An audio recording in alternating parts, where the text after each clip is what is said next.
السلام علیکم حضور، کیسے ہیں؟ وعلیکم السلام ورحمۃ اللہ وبرکاتہ۔ خیریت سے ہیں؟ طارق محمود ایوان جی حضور، خیریت سے ہیں آپ؟ بہت شکریہ جناب شیخ صاحب، اللہ آپ کو عزت دے، بہت مہربانی کال کرنے کا، اللہ تعالیٰ آپ کو جزائے خیر دے۔ بہت شکریہ۔ کہاں سے کال کی فرمایا ہے؟ گجرانوالہ پاکستان۔ ماشاء اللہ ماشاء اللہ، اللہ آپ کو صحت دے، سلامتی دے انشاءاللہ۔ جزاک اللہ، بہت شکریہ۔ کاظمی صاحب کا بھی شکریہ اور خصوصاً آپ کا بھی شکریہ کہ آپ نے اپنے قیمتی اور وقت سے گناہ مصروفیت سے ہمیں تھوڑا ٹائم دیا۔ ہم آپ کے خادم ہیں۔ موضوعات تو بہت سے ہیں، اللہ تعالیٰ آپ کو خوش رکھے۔ پہلے تھوڑے سے 1-2 منٹ تمہیدی گفتگو ہے، اس کے بعد آپ سے کچھ سوالات ہیں، کچھ ایسی باتیں ہیں جو آپ سے ہم استفادہ حاصل کرنا چاہیں گے۔ جی سر۔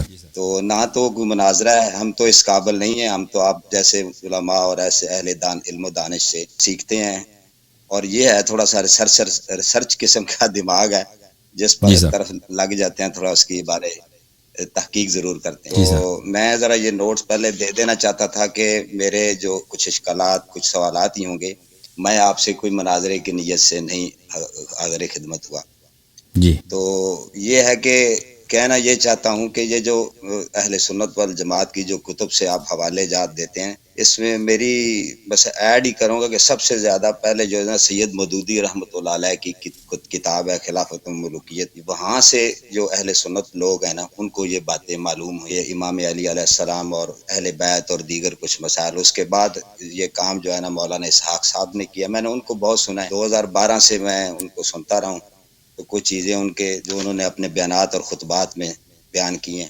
تو اس کے بعد آپ کو 1 مہینے سے جانتا تو میں آپ کو بہت پہلے سے ہوں، یہ علی الحسن سے میں نے سنا تھا، یہ علی الحسن صاحب سے بھی میری گفتگو ٹیلی فون پہ ہوتی رہی ہے۔ میں اس طرح تحقیق کے سلسلے میں ہی کچھ چیزیں آپ نے بیان کی، آپ کو بڑی 1 مہینے سے میں نے بڑا کنٹینیوسلی سنا ہے۔ تو میں چاہوں گا کہ سب سے پہلے آپ سے نا آغاز جو ہے نا وہ چونکہ عقیدہ توحید ہے، اس پہ آپ نے گفتگو فرمائی ہے، اس کے کچھ سوال آپ سے اس کے بارے میں وضاحت تو اجازت بسم اللہ بسم اللہ بسم اللہ۔ تو عقیدہ توحید کے بارے میں آپ نے ایک دوست سے ادھر گفتگو کر رہے تھے، ڈیبیٹ ہو رہی تھی کہ آپ استغاثہ کے بارے میں فرما رہے تھے کہ یہ اور مدد یا علی مدد، اس کو لے کر بات ہو رہی تھی۔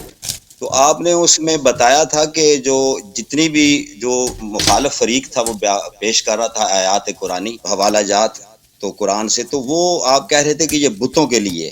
تو میرا سوال یہ تھا کہ جو یا جاننا چاہوں گا کہ جو مشرکین مکہ ہیں، کفار جو ہیں، جی، ان کا شرک کیا تھا؟ جبکہ میں ایک آیت آپ لکھ لیجئے گا، سورت ہے یونس، پارہ ہے 11واں۔ تو توحید سے بات کریں گے، اگر جتنا آپ کی ذرا نوازی ہوگی کہ جتنا ٹائم مجھے دیں گے، مجھے کوئی نہیں ہے، مجھے آپ سے بات کر کے خوشی ہو رہی ہے، وہ آپ کے پاس جتنا ٹائم ہے بڑی لائن ہوگی، مجھے یہ بھی احساس ہے۔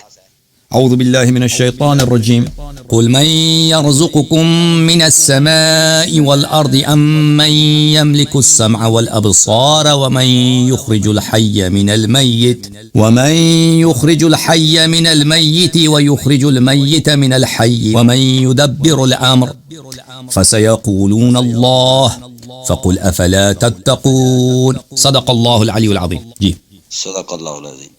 اس کی ذرا تشریح فرما دیجئے گا کہ اس میں اللہ تعالیٰ یعنی مشرکین مکہ جو ہے اللہ کو الہ مانتے ہیں، تو باوجود الہ مان کے یعنی اللہ تعالیٰ کہہ رہے ہیں اے پیارے حبیب پوچھ ان سے کہ یہ زمین و آسمان کا یعنی کہ جو بھی مفہوم پیش کر رہا ہوں کہ مالک کون ہے، رزاق کون ہے، کائنات کا مدبر کون ہے، تو یہ آگے سے یہ خدا اللہ رب العزت فرماتے ہیں کہ یہ تمہیں جواب دیں گے کہ یہ اللہ یعنی اللہ ہے۔ تو یہ اللہ کو ماننے کے باوجود بتوں کو جو پوجا کرتے تھے، تو بتوں میں نے جو سنا ہے یا جو میرے ناقص علم کے مطابق اس میں انبیاء کے بھی وہ کرتے تھے اور کچھ ملائکہ تھے، ان کی بھی وہ مطلب ان کو الہ یا ان کی عبادت کرتے تھے۔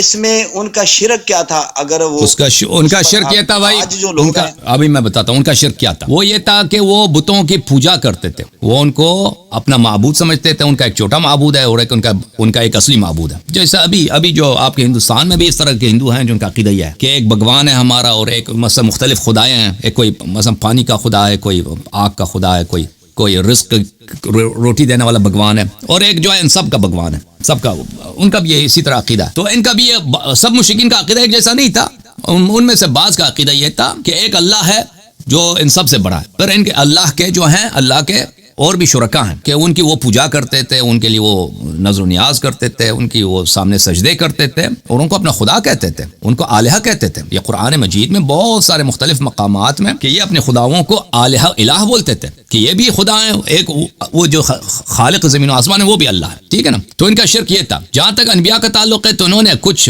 ماضی میں جو انبیاء گزرے تھے یا اچھے لوگ گزرے تھے, ان لوگوں نے ان کی تمثال بنائی تھی, ان لوگوں نے ان کے مجسمے بنائے تھے, بت بنائے تھے, ان بتوں کے سامنے وہ سجدہ کرتے تھے, ٹھیک ہے نا, سجدہ کرتے تھے. تو یہ ان کا شرک تھا کہ وہ غیر اللہ کو اللہ مانتے تھے اور اللہ کے شریک مانتے تھے, اور یہ شرک ہے. اس کا مسلمانوں کے عقائد سے کوئی تعلق نہیں ہے کہ مسلمانوں کا عقیدہ کیا ہے. جو لوگ وہابیت کو مانتے ہیں وہ الگ بات ہے, جو مسلمان, یہ صرف شیعوں کا عقیدہ نہیں ہے, پورے عالم اسلام کا یہ عقیدہ ہے کہ آپ رسول پاک صلی اللہ علیہ وسلم سے خطاب بھی کر سکتے ہیں, ان سے طلب بھی کر سکتے ہیں کہ رسول پاک صلی اللہ علیہ وسلم سے اگر ہم طلب کرتے ہیں, مثلا نماز میں ان کو سلام کہتے ہیں السلام علیکم ایھا النبی صلی اللہ علیہ وسلم, یا ان سے اگر ہم کوئی چیز طلب کرتے ہیں تو اس نیت کے ساتھ نہیں. اگر کوئی یہ کہہ دے کہ وہ چھوٹا بھگوان ہے تو وہ بلا شک مشرک ہے.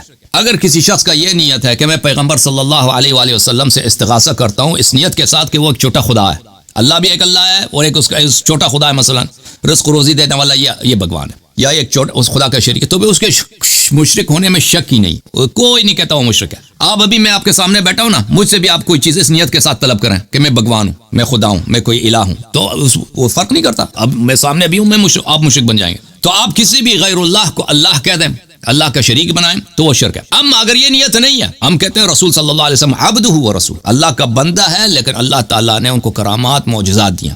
عیسیٰ ابن مریم علیہ السلام کے کرامات تھے, معجزات تھے, مردے کو زندہ کرتا تھا. اگر ہم عیسیٰ ابن مریم سے مانگتے, طلب کرتے کہ یہ میرا والد صاحب ہے, آپ یہ وفات ہو گئی, میں چاہتا ہوں آپ کو زندہ کریں, اگر وہ چاہتے زندہ کر لیتے, بھائی کر سکتے تھے. اگر انہوں نے زندہ مانگے, ہم نے ان سے طلب کیا, انہوں نے زندہ کیا یا نہیں کیا الگ بات ہے, لیکن یہ شرک نہیں ہے, یہ شرک نہیں ہے. ہم اگر عیسیٰ سے یہ طلب کرتے اس زمانے میں, اگر ہم ہوتے, ٹھیک ہے نا. اب عیسیٰ سے بڑے ہمارے نبی ہیں, اور مرنے کے بعد اس طرح نہیں ہے کہ نبی صلی اللہ علیہ وسلم وفات کے بعد ان کے معجزات ان سے چھینے گئے, ان کے کرامات ان سے چھینے گئے, ان کے خوارق عادات ان کے پاور نہیں ہے ابھی. اس طرح نہیں ہے.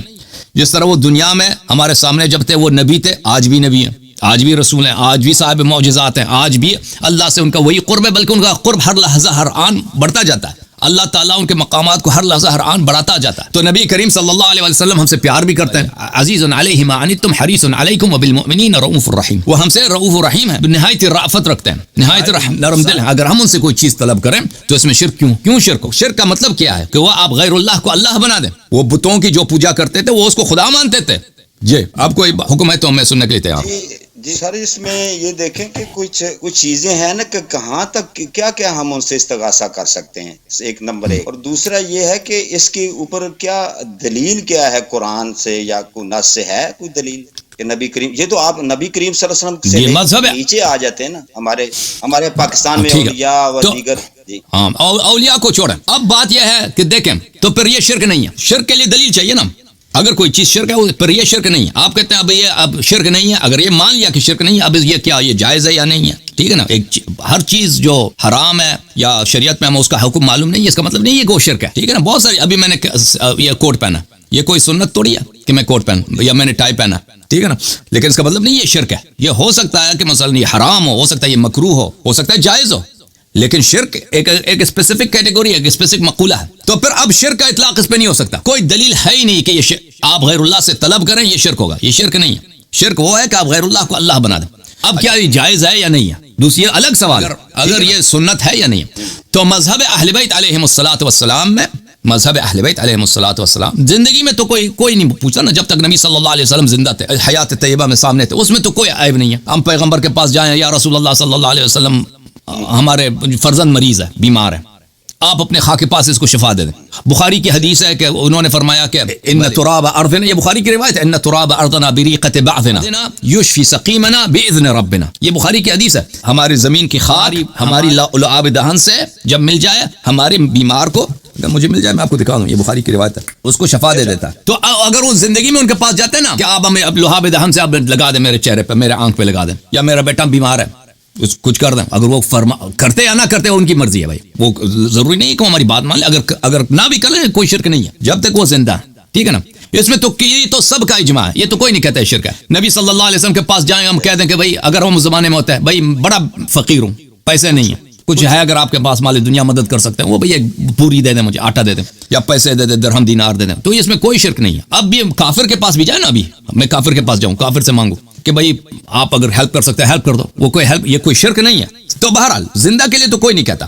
اب مرنے کے بعد یہ کوئی حدیث نہیں ہے بھائی کہ نبی صلی اللہ علیہ وسلم کے مرنے کے بعد یہ حرام بن جاتا ہے یا مکروہ بن جاتا ہے. یہ کوئی آیا نہیں ہے، کوئی حدیث کچھ بھی نہیں ہے کہ کوئی کہہ دے کہ یہ حرام بن جاتا ہے. شرک تو دور کی بات ہے، یا مکروہ بن جاتا ہے. یہ جہاں تک ہمارے بھائیوں کا تعلق ہے ان کی کتابوں کا، ان کی کتابوں میں اتنی زیادہ باتیں نہیں ہیں کہ اس کیونکہ زیارات کی دیکھیں، ہمارے ہاں جو مذہب اہل بیت علیہ السلام ہے بہت زیادہ روایات ہے زیارت کے آداب، کہ آپ نبی صلی اللہ علیہ وسلم کے بارگاہ میں جائیں، امیر المؤمنین علی علیہ السلام کے بارگاہ میں جائیں، امام حسین علیہ السلام یا اہل بیت طاہرین علیہ السلام کے بارگاہ میں جائیں تو کیسے کس ادب کے ساتھ زیارت کریں. بہت تفصیل کے ساتھ ہے اور مختلف طریقے ہیں کہ مثلا کتنے دن پہلے آپ روزہ رکھنا شروع کر دیں، راستے میں آپ کے جب جا رہے ہیں تو آداب سفر کیا ہیں، اور وہاں جب پہنچ جائیں تو کس طرح آپ وہاں پہ غسل کریں جانے سے پہلے، اور سفید کپڑے پہنیں، اور پھر کس ادب کے ساتھ وہ دائیں پیر پہلے داخل کریں. وہ بہت زیادہ تفصیل کے ساتھ بیان کی گئی ہے. اور ہمارے یہ سب روایات ہیں، اس طرح نہیں کہ علماء کے اجتہاد ہیں، نہیں، سب احادیث ہیں، روایات ہیں. اب مخالفین کے کتب میں جب جاتے ہیں نا اس میں کچھ بھی نہیں ہے، بخاری مسلم میں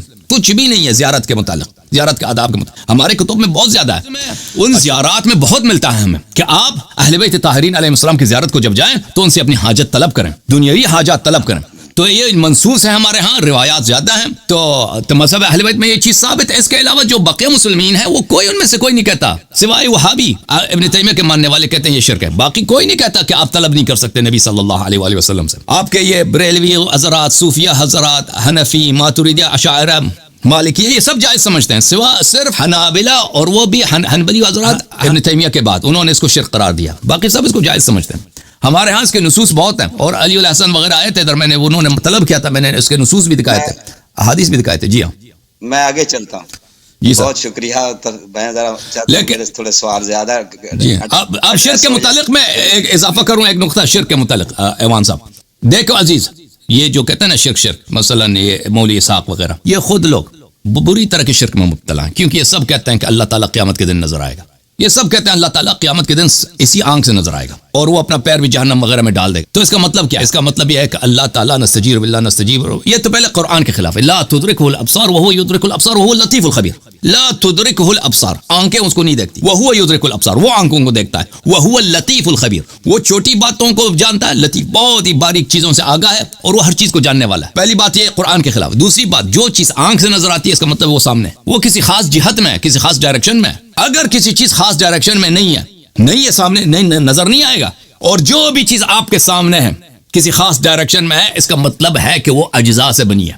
اجزاء ہوں گے، دیکھ اجزاء ہوں گے تو آپ ہوں گے، آپ کا ہاتھ ہوگا تو آپ ہوں گے، آپ کا یہ ہاتھ ہوگا، یہ سر وغیرہ ہوں گے تو ہوں گے. یہ کتاب ہے بھائی، یہ کتاب ہے، ٹھیک ہے نا. یہ کتاب، اس کے صفحات ہوں گے، اس کے تمام اجزاء ہوں گے تو یہ کتاب ہوگا، ٹھیک ہے نا. جو بھی چیز اجزاء سے بنی ہے، اجزاء وہ ان اجزاء کا محتاج ہے، وہ اس محل کا محتاج ہے، وہ اس چیز کا محتاج ہے جس نے اس اجزاء کو جمع کیا ہے. یہ بہت ہی عقلی بات ہے. جیسے 2 اور 2 4 ہوتے ہیں نا، 2+2 is 4. اب دنیا میں کوئی بھی شخص، ہاں جو بھی شخص توجہ کرے اس بات پہ کہ 2 اور 2 4 ہوتے ہیں. تو جو لوگ کہتے ہیں کہ اللہ تعالیٰ نظر آتا ہے، تو اللہ تعالیٰ، یہ تو آپ نے اللہ کو مخلوق بنا دیا، پر اس کا خالق کون ہے؟ یہ تو خالق کون نہیں ہو سکتا، اس کی اپنی خالق ہونی چاہیے، اس کی اپنی آغاز ہے، اس کی اپنی انتہا ہے. اب جسم دیکھیں، جسم کا پہلی خاصیت کیا ہے؟ جسم اپنے اجزاء کا محتاج ہوتا ہے، محل کا محتاج ہوتا ہے. محل کا بنانے والا وہ نہیں ہو سکتا، کیونکہ محل ہوگا تو یہ ہوگا نا.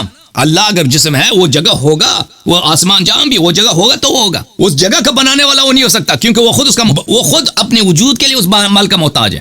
تو پھر اس کا پتہ یہ چلا کہ وہ خود مخلوق ہے، وہ خود محتاج ہے، اس کا اپنا خالق ہے. جو لوگ ہمیں شرک، یہ سب جماعت مخالفین کا اس مسئلے پہ اجماع ہے کہ وہ اللہ کو نظر ہے. یہ صرف مذہب اہل بیت علیہ السلام اور معتزلہ کا، معتزلہ بھی ہمارے ساتھ اس مسئلے پر ہے کہ اللہ تعالیٰ نظر نہیں آئے گا روز قیامت. اللہ تعالیٰ نہ دنیا میں نظر آ سکتا، نہ قیامت میں نظر آ سکتا، کبھی نظر نہیں آئے گا اللہ تعالیٰ. اور جو بھی نصوص ہیں وہ قابل تعویل ہیں. اچھا، تو یہ خود بدترین شرک میں مبتلا ہے. اللہ تعالیٰ کو وہ ایک جسم سمجھتے ہیں، اور جسم پہلی شرط کیا ہے؟ ہر جسم مخلوق ہے، ہر جسم محتاج ہے، ہر جسم کا خالق ہونا چاہیے. وہ زمین و آسمان، جسم زمین و آسمان کا خالق نہیں ہو سکتا جسم. کیوں؟ اجسام، دیکھیں اجسام کی طاقت یہ ہے کہ ہمیں یہ کتاب ہے بھائی. اگر کوئی چیز نہ ہو میں یہ کتاب نہیں بنا سکتا. میں کوئی چیز آپ مجھے دیں گے نا، مواد دیں گے، مٹیریل دیں گے، میں اس مٹیریل سے ایک کتاب بنا سکتا ہوں. میں مٹیریل کا مثلا لکڑ سے یا دوسرے اجزاء سے، میں ان کا انسان کے پاس کیا قوت ہے کہ اس کے ہم تبدیل کر سکتے ہیں شکل صورت، کتابی صورت دے سکتے ہیں، ہم دے سکتے ہیں. چائنا، امریکہ، رشیا، فرانس، یہ سب جمع ہو جائیں ذرہ نہیں بنا سکتے. عدم سے ذرہ نہیں بنا سکتے، نہیں بنا سکتے. وہ ذرے کو چینج کر سکتے ہیں. آپ ان کو دے دیں نا لوہا دے دیں، لوہے سے وہ کیا بنائیں گے؟ انگوٹھی بنائیں گے. لوہے سے گاڑی بنائیں گے، لوہے سے مائکروفون بنائیں گے. یہ مختلف اشیاء کے اشکال بدل سکتا ہے انسان، بنا نہیں سکتا، خلق نہیں کر سکتا. یہ سب جسمانی اجزاء ایسے ہیں. جسم کی محدودیت یہ ہے کہ وہ دوسرا جسم نہیں بنا سکتا، وہ جسم کے اشکال کو بدل سکتا. تو جو جسم ہے وہ زمین و آسمان کا خالق بھی نہیں ہے. اور پھر جسم خود حادث ہے، ہر جسم حادث ہے. اس کی دلیل اور جگہ پہ میں کبھی آپ کو بتاؤں گا کہ اس کا اپنی ابتدا ہے. جسم ازلی نہیں ہو سکتا، ابدی نہیں ہو سکتا، اس کی اپنی ابتدا ہے. تو جو لوگ دیکھو شیعوں کو کہتے ہیں کہ تم شیعہ غیر اللہ سے طلب کرتے ہو، یہ شرک ہے. سبحان اللہ، یہ کیوں شرک ہو بھائی؟ غیر اللہ سے طلب کرنا کیوں شرک ہو؟ کیوں ہم اگر غیر اللہ کو اللہ مانے یا اللہ جیسا مانے، اس کو چھوٹا بھگوان، چھوٹا اللہ مانے تو شرک ہوگا. وَإِلَّا ہم نبی کو نبی مانتے ہیں، یہ شرک. لیکن تم خود اللہ کے متعلق کیا کہتے ہو؟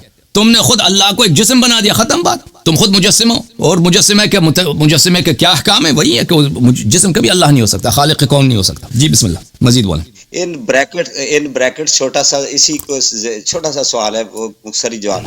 لا تدرک الابصار جو آپ نے آیت کا حوالہ دیا ہے شیخ صاحب، اس میں پیارے حبیب معراج شریف کا واقعہ ہے. تو کیا نبی اکرم صلی اللہ تعالی علیہ وسلم کے بارے جو کچھ ہمارے ہاں یہ جو عقیدہ ہے پایا جاتا ہے کہ آپ نے حضور اللہ رب العزت خالق کائنات کا دیدار فرمایا ہے. تو کیا ائمہ اطہار جو ہیں علیہ السلام تو اور آپ کی رائے جاننا ما کذب الفؤاد ما رأى، ما کذب الفؤاد ما رأى ولقد، دل نے جو دیکھا وہ جھوٹ نہیں تھا. وہ جبرائیل علیہ السلام کی دیدار تھا. جبرائیل کی جو اصلی شکل و صورت ہے، جبرائیل جب نبی صلی اللہ علیہ وسلم کے بارگاہ میں آتے تھے نا، وہ اپنے ظاہری شکل، وہ انسان کی صورت میں یا اور شکل میں آتے تھے. اصلی شکل و صورت جبرائیل کا جو بڑا خوبصورت ہے، بہت ہی وہ اور طرح کا ہے. اس کے پر کیسے کتنے پیارے ہوں گے اس کا شکل و صورت علیہ السلام.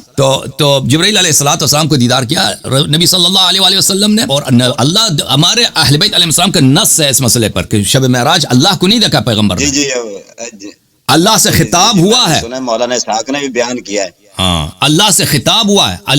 اللہ نے ان سے بات کیا. اللہ بات جو کیا نا پیغمبر، ہمارے احادیث اہل بیت علیہ السلام کے، کہ اللہ اس طرح نہیں بات کرتا کہ اس کے زبان ہے یا اس کی گلا ہے یا پیپڑے ہیں. اللہ تعالیٰ نے آواز ایجاد کیا، ساؤنڈ ایجاد کیا، ساؤنڈ ایجاد کیا. نبی صلی اللہ علیہ وسلم سے خطاب فرمایا. وہ اللہ کو انہوں نے نہیں دیکھا. یہ اس کے وہ قرآن کی جو آیت ہے ما کذب الفؤاد ما رأى، جو دل نے دیکھا وہ جھوٹ نہیں تھا، وہ اشارہ ہے جبرائیل علیہ السلام کی طرف. جی جبرائیل کو دیکھا تھا انہوں نے. وَلَقَدْ رَآهُ نَزْلَةً أُخْرَىٰ عِندَ سِدْرَةِ الْمُنتَهَىٰ. مولانا اسحاق صاحب نے بھی ایسے ہی فرمایا تھا.